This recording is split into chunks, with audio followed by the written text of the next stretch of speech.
పత్తికొండ టౌన్లో ఉన్నటువంటి డిగ్రీ కళాశాలకు ఎన్ఎస్ఎస్ డే ప్రోగ్రాం సందర్భంగా నన్ను ఆహ్వానించినందుకు ముఖ్యంగా ఈ డిగ్రీ కాలేజ్ ప్రిన్సిపల్ గారికి అలాగే అధ్యాపక బృందానికి వేదిక కిందగా ఆశించినటువంటి విద్యార్థులందరికీ మరొకసారి నేను రెండు చేతులు జోడించి నమస్కరిస్తున్నాను.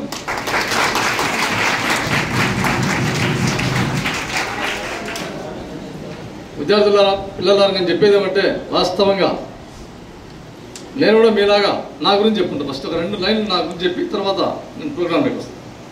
నా పేరు బస్తిపాటి నాగరాజు.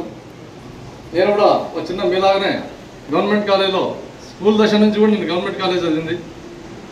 ఓ రైతు కుటుంబం. అంటే గవర్నమెంట్ కాలేజీలో చదివినంత మాత్రాన మనం పైకి పోమనే దానికి ఎక్కడ ఆస్కారమే లేదు మనలో. ఎందుకంటే కసి తపన అనేది చాలా ఎక్కువ ఉంటాయి మనకు.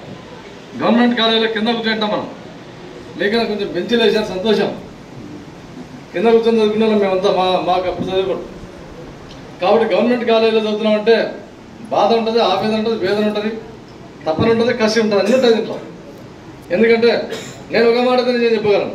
ఎందుకంటే గవర్నమెంట్ కాలేజీలో చదువుతున్నాం కదా అనేది అది పొరపాటున కూడా మీరు తలలో పెట్టుకోదండి. ఎందుకంటే గవర్నమెంట్ కాలేజీలో మనకు టీచింగ్ చేసే స్టాఫ్ చాలా అద్భుతంగా క్వాలిఫైడ్ పర్సన్స్ వచ్చేది. మీరేమంటుంటే మా డిగ్రీ కాలేజీలో గవర్నమెంట్ అని మీరు సింపుల్గా అనుకోవచ్చు, కానీ ఈ గవర్నమెంట్ కాలేజీలో టీచ్ చేయడానికి వస్తుంటే వాళ్ళు చాలా హై క్వాలిఫైడ్. మీరు ప్రైవేట్ కాలేజీలో కంపేర్ చేసుకుంటే డిగ్రీ కాలేజీలో వస్తుందంటే వాళ్ళు చాలా క్వాలిఫైడ్ పర్సన్స్ వచ్చింటారు ఇక్కడికి. అటువంటి వాళ్ళ దగ్గర మనం శిక్షణ పొందుతున్నామంటే, తర్ఫీదు పొందుతున్నామంటే అది ఒక అదృశ్యంగా భావించాలి. మీరు గవర్నమెంట్ కాలేజీ కదా అని చెప్పేసి ఏమాత్రం నెగ్లెక్ట్ చేయకూడదు. మన లెక్చరర్స్ని మనం వాళ్ళని బాగా యూజ్ చేసుకోవాలి. మన డౌట్స్ ఏమైనా ఉన్నా ఏదైనా కూడా. ఎందుకంటే మనకు భవిష్యత్తులో గవర్నమెంట్ కాలేజీలో ఉండే లెక్చర్స్ గొప్పతనం ఎట్టుందంటే, నేను కూడా గవర్నమెంట్ కాలేజీలో పనిచేశాను కాబట్టి మనం స్థిరపడే వరకు మనం ఎట్లా ఉంటారు, మనం స్థిరపడే వరకు ఉంటారు. వాళ్ళు ఎక్కడ ఉన్నా కూడా ఎట్లా ఉన్నామని అడుగుతారు. మీరు ప్రైవేట్ కాలేజీలో కొంచెం కమ్యూనికేషన్ గ్యాప్ వస్తుంది అక్కడ. మీకు గవర్నమెంట్ కాలేజీలో ఫాలోఅప్ చేసేంతగా ప్రైవేట్ కాలేజీలో ఉండేటువంటి లెక్చర్స్ ఫాలోఅప్ చేయరు. గవర్నమెంట్ కాలేజ్ ఇంట్లో కూర్చుంటే కూడా వాళ్ళు మా పిల్లలు అనుకోండి చెప్పేసి ఫోన్ చేసి పలకరించేటువంటి గొప్ప గుణం ఉంటుంది గవర్నమెంట్ కాలేజ్ లెక్చర్స్. కాబట్టి మీరు ఏదంటే మీకు ఏ రకంగా గవర్నమెంట్ కాలేజ్ లెక్చర్స్ని మీరు బాగా యూజ్ చేసుకుని మీరు కూడా మంచిగా చదువుకొని మీ కాలేజీకి మంచి పేరు తెస్తూ అట్ ది సేమ్ టైం తల్లిదండ్రులకు ఈ విధంగా మంచి పేరు తీసుకొని మీరు కూడా ఉన్నత లక్ష్యాన్ని సాధించాలని చెప్పేసి కోరుకుంటున్నాను. ఇకపోతే ఎన్ఎస్ఎస్ డే ఇవ్వాలి. ఎన్ఎస్ఎస్ డే అంటే సోషల్ ప్రోగ్రామ్, నేషనల్ వైడ్గా సోషల్ సర్వీస్ చేయాలని చెప్పేసి ఒక మహాసంకల్పంతో పెట్టినటువంటి డేనే ఎన్ఎస్ఎస్ డే. ఈ ఎన్ఎస్ఎస్ డే వాస్తవంగా రామకృష్ణ చెప్పినట్లు చాలా వరకు ఈ ప్రైవేట్ కాలేజ్ అయితేనేమి దీన్ని ప్రోగ్రామ్ కండక్ట్ చేయట్లేదు. మీకంతా తెలిసిన విషయమే. ఇక్కడ స్టాఫ్కి అయితేనేమి పిల్లలకు కూడా తెలిసినారు. ఇట్లా ఈ విధంగా కండక్ట్ చేసి చాలా అరుదు కాలేజ్. కానీ మీకు ఇక్కడ కాలేజీలో ఇది ఏర్పాటు చేసినంటే చాలా సంతోషం నాకు. ఎందుకంటే రామకృష్ణ అయితేనేమి, ఇక్కడ ఉదయకిరణ్ రెడ్డి అయితేనేమి, మేమంతా కలిసి ఒకే కాలేజీలో జాబ్ చేశాం. Government junior college for girls ఎంఏలో. ఆయన బాటనీ చెప్పేవాడు, ఈసారి కామర్స్, నేను కెమిస్ట్రీ. ఒకే రూమ్లో ఉండేవాళ్ళం. ఆ రూమ్ ఎట్లుండే అంటే ఒక చిన్న రూమ్, ఆ రూమ్లోనే స్టవ్, ఆ రూమ్లోనే సాప. అంటే మా పరిస్థితి చెప్తున్నా, వాస్తవ పరిస్థితి. నేను ఎందుకంటే కింద నుంచి వచ్చానని చెప్పాను కాబట్టి దానికి ఉదాహరణ. ఆ విధంగా వచ్చినాం కాబట్టి మనం, ఎందుకంటే మనం కూడా డిగ్రీ కాలేజీలో ఉన్నాం కదా, గవర్నమెంట్ కాలేజీలో కాదు. ఇక్కడ నుంచి చదివి మీరు యూనివర్సిటీలో ర్యాంక్ కొట్టి ఒక పీజీ చేసి అక్కడి నుంచి ఇంకో దశకు పోయి ఒక ఉన్నత లక్ష్యాలను చేరుకోవాలి మీరంతా. ఆ విధంగా చేసుకుని కాలేజీకి మంచి పేరు తీసుకురండి. First of all social service కూడా at the same time degree college నుంచి అలవాటు చేసుకోండి. ఎందుకంటే మనం సోషల్ కార్యక్రమాలు చేయాలా. ఎందుకంటే ఆ కార్యక్రమాలు వస్తే మనకు పరిచయాలు కొత్తగా పెరుగుతాయి.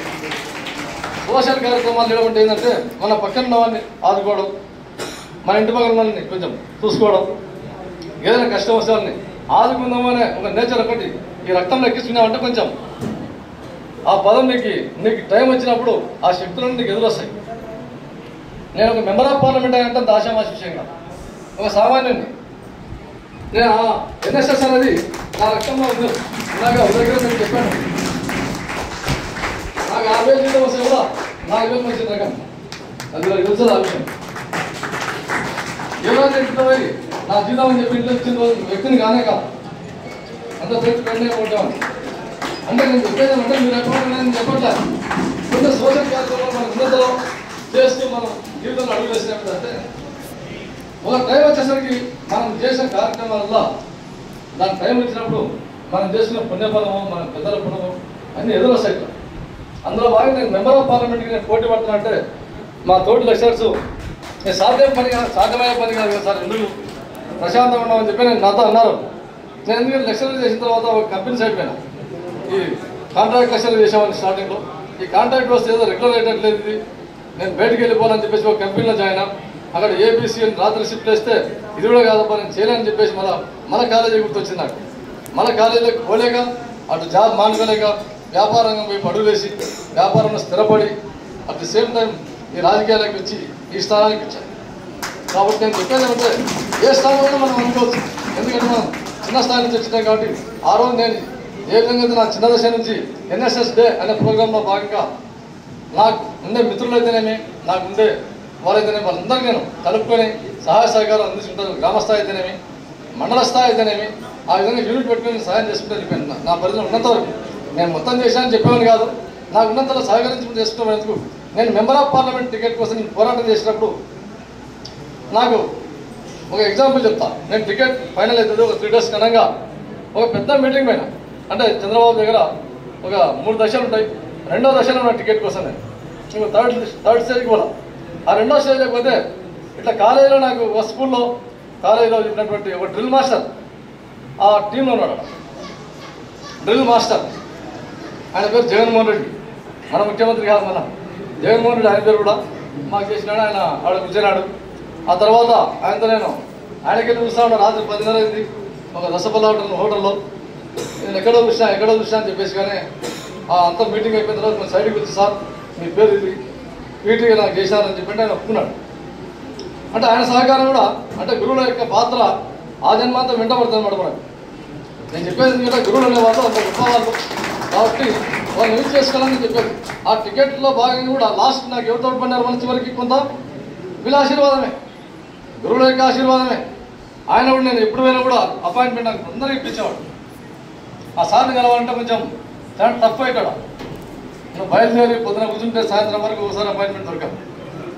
ఆయన ఉన్నాడు కాబట్టి నాకు అక్కడ నేను ఎప్పుడైనా నేను ఈ కాలేజీకి ఇప్పుడు 3 అంటే 3 గంటలు వచ్చినాడట నేను ఆయన చేసి వెళ్ళిపోయాడు. మా గురువు కాబట్టి కరెక్ట్ టైం రానేవాడు.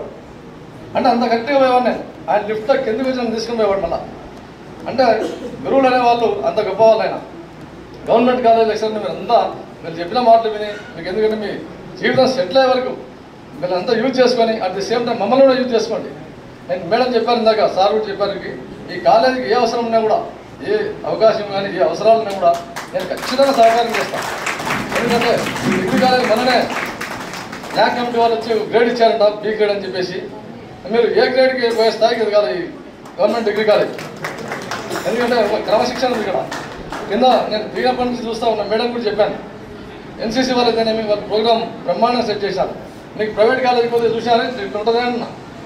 ప్రైవేట్ కాలేజీ చూశాను, మీరు ఒకసారి తిరిగి రండి, రౌండ్ వేసినట్టు ఎంత సిస్టమేటిక్, ఎంత పద్ధతిగా. కాబట్టి మీరు దయచేసి బాగా చదువుకొని జీవితంలో మంచి స్థాయికి రావాలని చెప్పేసి కోరుకుంటూ సెలవు తీసుకుంటాను.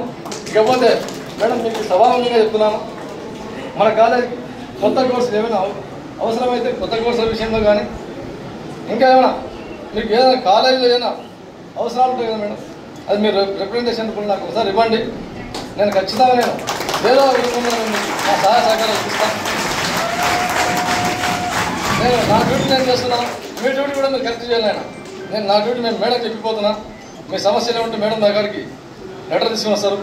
మీరు కూడా నలుగురు ఏదో చెప్పారు కాలేజీ టాపర్స్ అని చెప్పేసి, అట్లా కాదు, మీరు స్థాయికి ఎదగాలి. మీరంతా ఈ కాలేజ్ నుంచి మ్యాక్సిమం పిల్లలు క్వాలిఫైడ్ అయితే అట్లా పీజీ సీట్లకు కానీ ఉత్తమ విద్యాఫలితాలకు అందరూ ఉండాలని చెప్పేసి కోరుకుంటూ సెలవు తీసుకుంటున్నా.